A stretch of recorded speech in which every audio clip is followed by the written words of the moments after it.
प्रश्न 7 सभी खंड कीजिए क कुछ निश्चित संख्या के छात्रों में 300 सेव समान रूप से वितरित किए जाते हैं। यदि 10 छात्र और आ जाएं तो प्रत्येक छात्र को मिलने वाले सेवों की संख्या में एक की कमी हो जाती है। छात्रों की संख्या ज्ञात कीजिए। और यह 6 नंबर का प्रश्न है।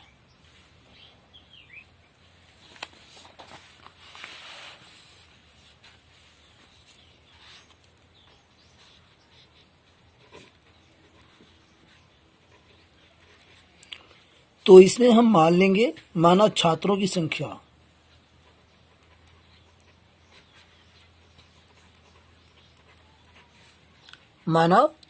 संख्या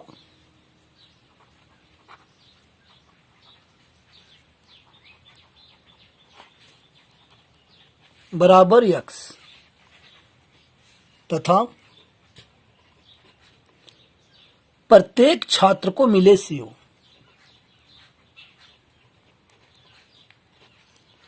प्रत्येक छात्र को मिले CO is equal to Y. प्रश्नानुसार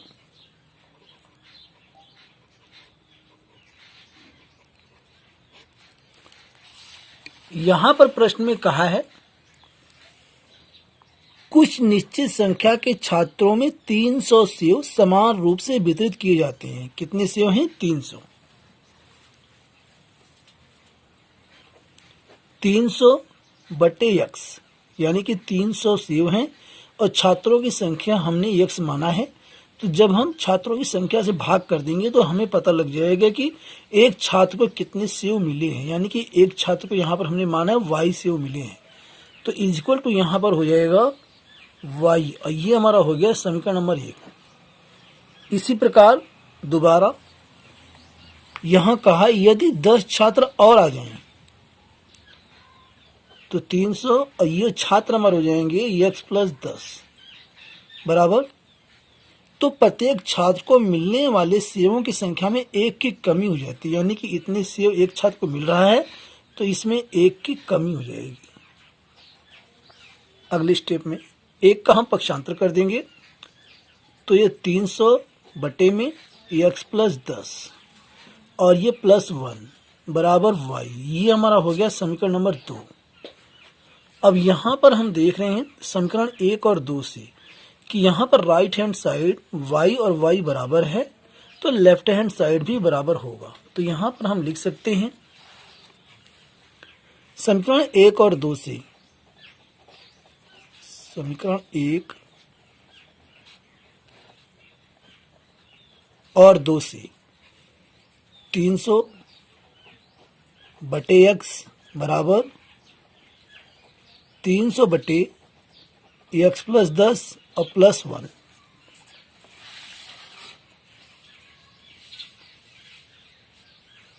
अब यहीं हम एलसीएम ले लेते हैं। 300 बटे x बराबर x प्लस 10 बटे में और ये 300 प्लस और ये यहाँ जाएगा 21 में गुणा हो जाएगी तो x प्लस 10। अब इसकी गुणा हम यहाँ कर देंगे इसकी यहाँ। तो सबसे पहले ये हमारा हो जाएगा 300 और ब्रैकेट में x प्लस 10 और इसकी गुणा यहाँ कर देंगे तो is equal to x bracket में 300 और 10 जोड़ देंगे 310 और प्लस में x। अब इसकी गुणा करेंगे तो ये हो जाएगा 300x और प्लस में 300 गुणा 10 में 3000 बराबर ये 310x और प्लस में ये हो जाएगा x स्क्वायर। अब इसका हम इधर पक्षांतर कर देंगे तो ये हो जाएगा हमारे पास 0 बराबर यहाँ से x square plus 310x minus 300x और ये माइनस का 3000। अब यहाँ से बचेगा 0 बराबर x स्क्वायर और 310 में से 300 घटाएंगे तो बचेगा 10x प्लस का और माइनस का 3000। तो इसे हम लिख सकते हैं एक्स स्क्वायर प्लस 10x और माइनस ये 3000 बराबर 0। ये हमारी आ गई द्विघात समीकरण। तो यहाँ हमें क्या करना है, इसका गुणनखंड कर लेना है।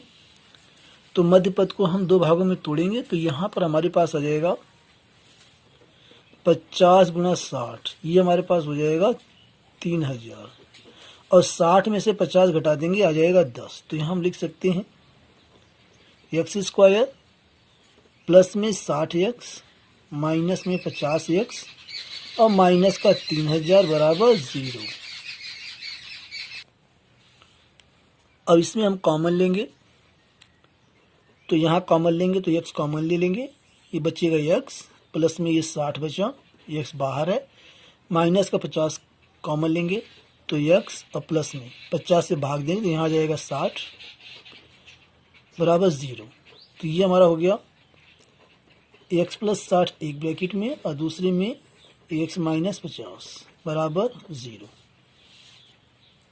तो यहाँ पर x के दो मान आ गए, x का आ गया -60, तो ये चूंकि ऋणात्मक में है तो ये हमारा जो है आग्राह्य हो जाएगा और यहाँ ये आ जाएगा x बराबर 50 जो कि पॉजिटिव में है।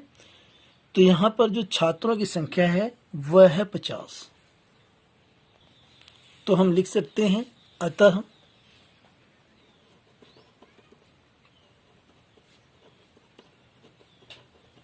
छात्रों की संख्या 50 है और यही इसका आंसर। तो यहाँ पर प्रश्न 7 के क में प्रश्न दिया है और ये अथवा में दिया है, तो एक ही इसमें से करना है। इसके बाद है 7 का ख में यहाँ पर इसका पहला भाग है और ये यहाँ पर इसका है दूसरा भाग। इसके बाद अथवा में भी 1 और 2 है, तो इन दोनों में से भी एक एक पार्ट करना है, तो हम अथवा वाले दोनों भाग को करेंगे।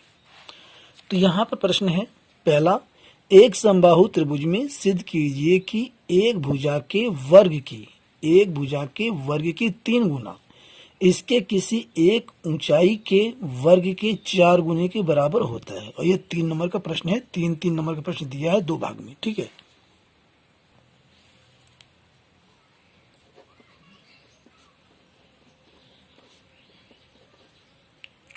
और ये हम अथवा वाला करेंगे, तो यहाँ अथवा लिख देते हैं, अथवा वाला ये प्रश्न है। और इसका चित्र देखिए, सबसे पहले इस प्रकार से इसका चित्र हम बना लेते हैं। यहाँ पे इस प्रकार से बनेगा जो ये प्रश्न में कह रहा है, इसके अकॉर्डिंग ये हमारा त्रिभुज है और यहाँ पर इसे हम नाम दे देते हैं PQR और यहाँ पर ये शीर्ष लंब है PM। अब यहाँ पर दिया है, जो जो क्वेश्चन में दिया है उसे हम लिखेंगे।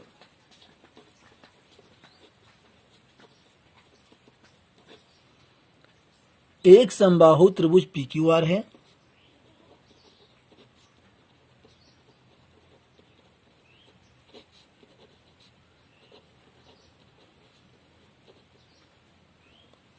PQR है जिसमें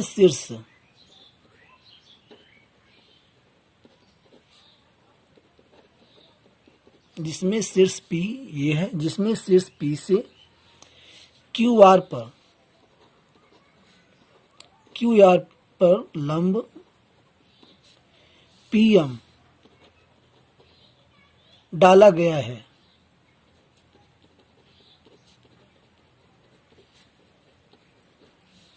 सिद्ध करना है।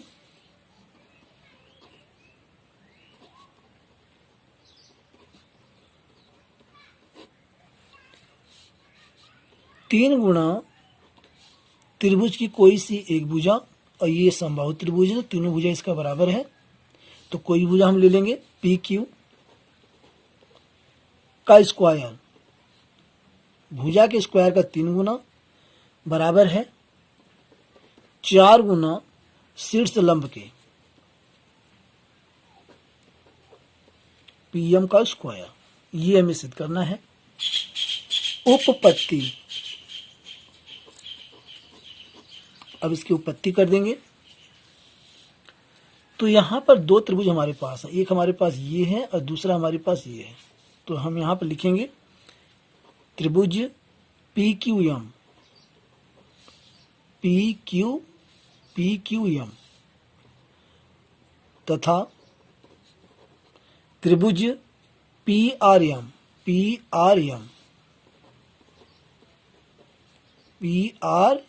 में पी क्यू, ये भुजा पी क्यू बराबर पी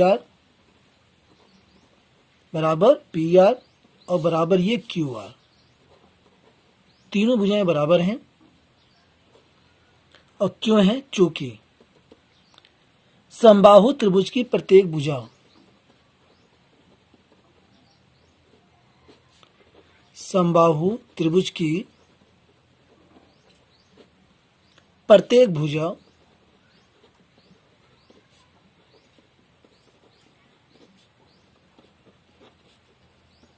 बराबर होती है, यानी कि समान होती है।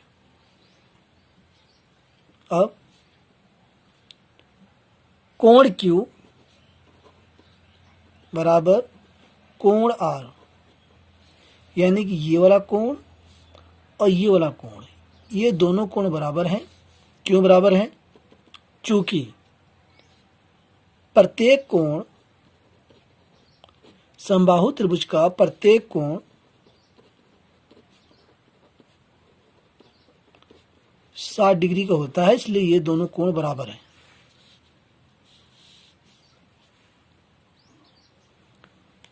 आगे, अब इन दोनों त्रिभुजों में ये PM जो है उभयनिष्ठ है, तो हम लिख सकते हैं, यानी कि दोनों त्रिभुजों में है PM बराबर MP, ये क्या है? उभयनिष्ठ, यानी कि कॉमन है। इसलिए त्रिभुज PQM सर्वांगसम त्रिभुज PRM, यानी कि दोनों त्रिभुज जो है ये सर्वांगसम है। इसलिए QM बराबर MR, तो हम लिख सकते हैं QM बराबर MR, QM बराबर MR, या हम लिख सकते हैं QM बराबर MR, या इसे हम लिख सकते हैं 1/2 QR, यानी कि ये जो MR है यह QR का आधा है। जब ये दोनों बराबर हैं तो जो MR है वह QR का आधा है, तो 1/2 QR हो गया। अब हम ये त्रिभुज ले लेंगे, एक ठो त्रिभुज PMO, इसमें समकोण, चूंकि यहाँ पर शीर्ष से जो शीर्ष हमारा P है, इस पर ये भुजा हमारा जो QR है इस पर लंब डाला गया है, तो यहाँ हम लिख सकते हैं समकोण त्रिभुज PMQ में पाइथागोरस प्रमेय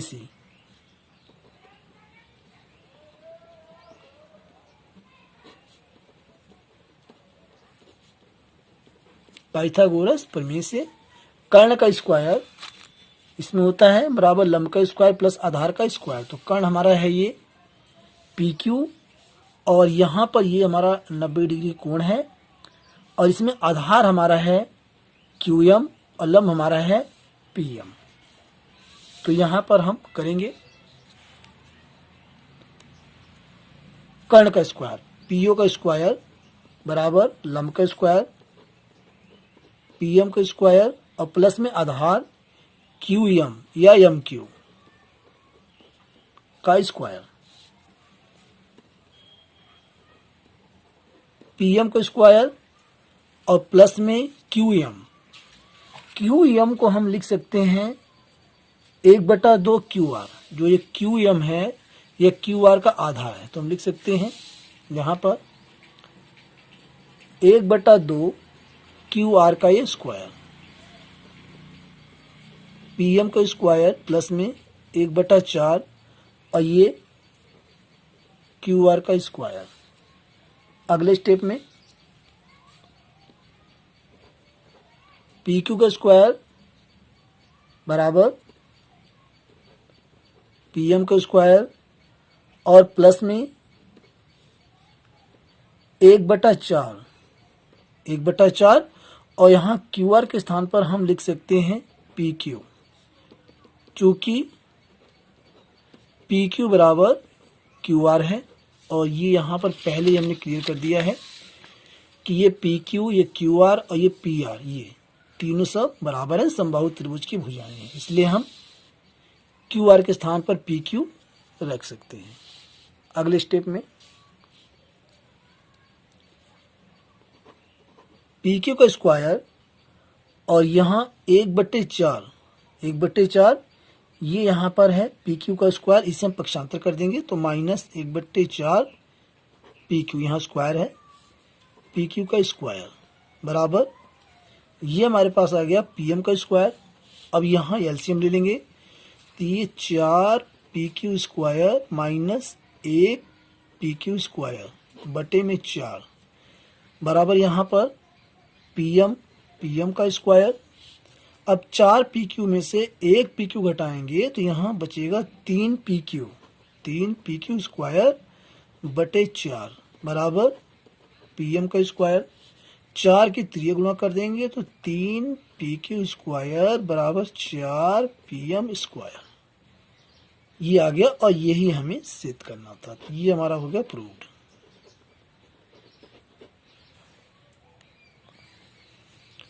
भाग 2, चित्र में त्रिभुज पी क्यू आर की भुजा पी आर तथा क्यू आर पर बिंदु यस तथा टी हैं।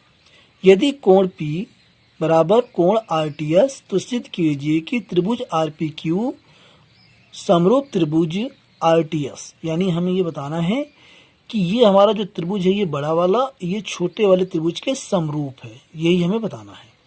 और यहाँ दिया हुआ है कि त्रिभुज PQR, ये त्रिभुज PQR है, PR तथा QR पर बिंदु यस तथा टी हैं।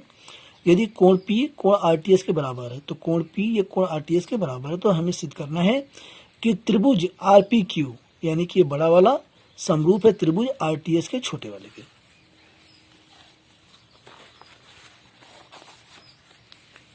तो यहां हम लिख लेते हैं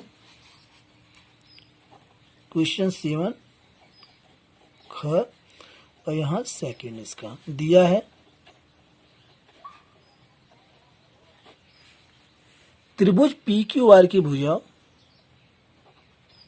त्रिभुज PQR की भुजा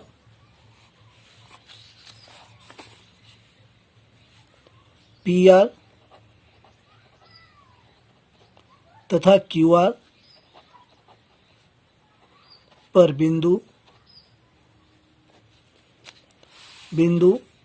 यस तथा टी हैं, बिंदु यस तथा टी हैं तथा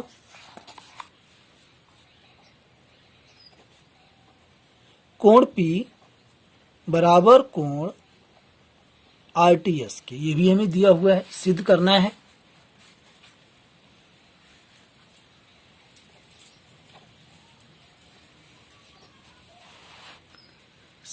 है।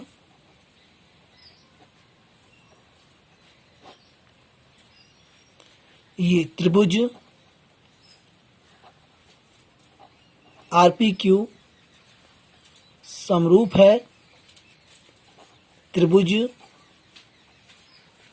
RTS की।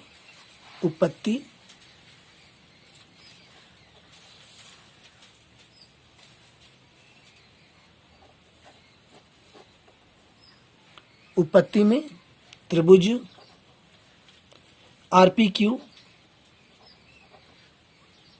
तथा त्रिभुज RTS यानी कि ये बड़े वाले त्रिभुज तथा ये छोटे वाले त्रिभुज में दोनों की हम तुलना करेंगे। तो इसमें हमें दिया हुआ है कि ये कोण इस कोण के बराबर है, तो हम लिख सकते हैं कोण P बराबर कोण RTS। ये हमें दिया है। इसके बाद जो कोण R है, ये जो कोण R है ये इस बड़े वाले त्रिभुज में भी है और छोटे वाले में भी सेम है, यानी यह दोनों में उभयनिष्ठ है। तो हम लिख सकते हैं कोण R बराबर कोण R दोनों त्रिभुजों में उभयनिष्ठ है।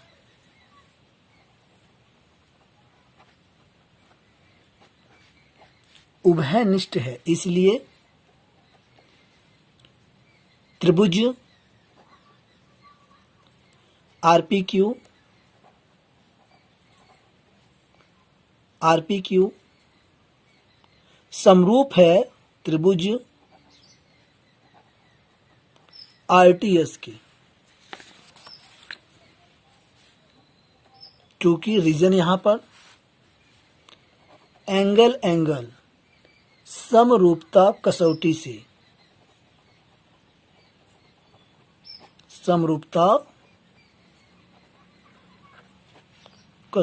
से, और यही हमें सिद्ध करना था ये यहाँ पर, और ये हमारा सिद्ध हो गया, तो ये हो गया प्रूव्ड।